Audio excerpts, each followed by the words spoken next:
Today on CCX News, a major grocery store announcement. Who's moving into the former Prudential campus in Plymouth?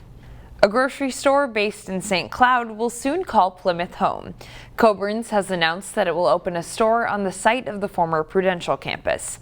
As Delane Cleveland reports, the grocer has yet to establish a presence in the Twin Cities metro.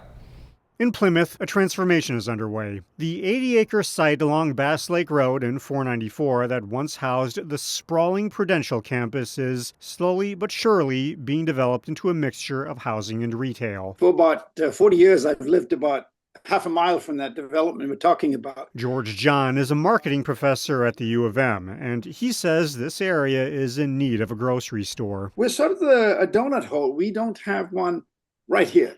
So when they started demolishing the Prudential building, everybody was interested in knowing what was going to come in there. They got their answer this week. The St. Cloud-based grocer Coborn announced they plan to build a 71,000 square foot grocery and liquor store in that area, which is now known as the Boulevard. This is going to be interesting to see Coburn's come into that box.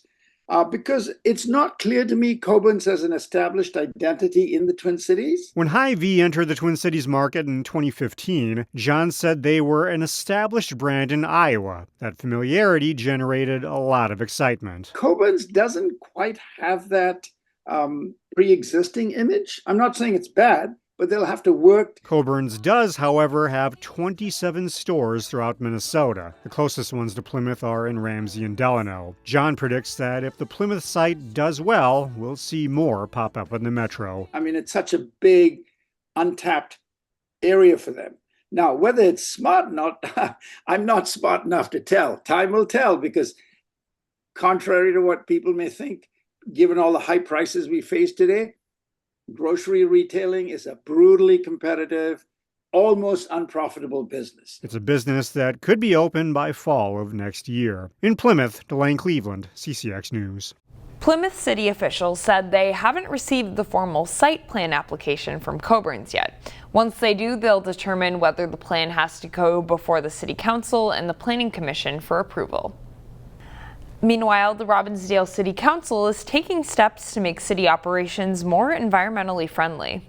We are really trying to reduce our carbon footprint and hopefully mitigate some of the impending effects of climate change and severe weather changes, but also set an example for our residents and demonstrate to them that this is something that we care about and we want to prioritize. The city is investing in renewable energy systems to power the city's municipal buildings. Right now, crews are installing solar panels at the water treatment plant. Once they finish with this project, they'll install them at City Hall. The city's sustainability coordinator says the city will see the benefits of these projects, but maybe not directly. Because we're able to reduce energy costs for our municipal services or our municipal operations, we can then focus our spending elsewhere and just continue to improve the quality of Robbinsdale. The project at the water treatment plant was supposed to cost $200,000, but the city received a 30% discount thanks to the Inflation Reduction Act. A new Brooklyn Park hire calls the city a place of opportunity and potential. The City Council approved the hire of a new Community Development Director, Tim Gladhill, on Monday night. Gladhill comes to Brooklyn Park from Stillwater, where he held a similar role. He replaces Kim Berggren, who left to take a development job with the city of Bloomington. Gladhill grew up in Coon Rapids and said he always had an eye on Brooklyn Park. I'm really excited to take a really creative vision that you all have for Brooklyn Park and go out and make that vision a reality. Be very proactive and creative in how we find those projects, not just settling for what comes to us, but actually getting out to site selectors, real estate brokers, and find those tools to bring that big, bold vision to success here in the city of Brooklyn Park. Gladhill was selected out of roughly 40 applicants. A local animal pound took in a record-breaking number of strays last year. Now, officials are thinking about expanding it. Pets Under Police Security, or PUPS, serves most of the cities in the northwest suburbs. It's located in Maple Grove and houses stray cats and dogs. It's been so busy this year that it's sometimes periodically closed because of overflowing shelters. This week, officials approved a nearly $30,000 study to see if it needs to expand. The Great Minnesota Get-Together kicks off this week, and for the first time since 2019, local fairgoers will have a public transit option in the Northwest Metro. The positive feedback we received already, I think the public is really going to welcome it, and we're just pleased that, all the resources and everything else we're able to line up that we can actually offer this, because it is a very popular option. The Maple Grove Transit Center will offer express bus service to the state fairgrounds on weekends and Labor Day. Service starts at 8 in the morning and runs every 30 minutes.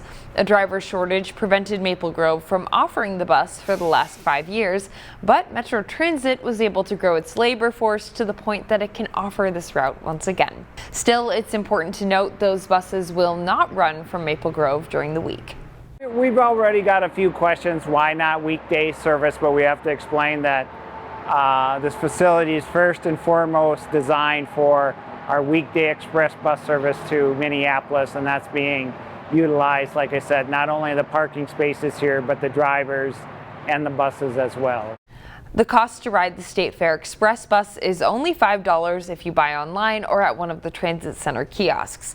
Transit officials recommend arriving early because they expect the parking garage to fill up.